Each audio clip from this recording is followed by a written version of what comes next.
maaf lah. Hok mana dengar ke, hok mana dengar.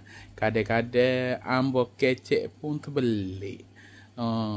Jadi gak ambo kecek ni orang teruk kan. Kadang-kadang tak ingat ke ia jadi kecek ngarut kosi. Maaf lah. Maaf banyak.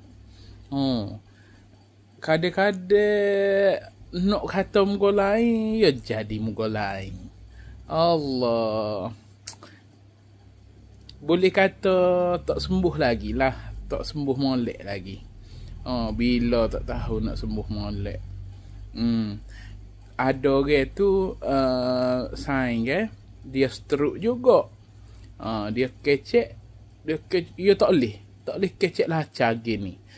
Kita boleh kecek lacak, tapi nyo kadang-kadang mari ayat tu mari terbeli. Ada juga.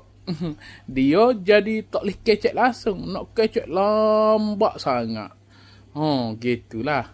Okey.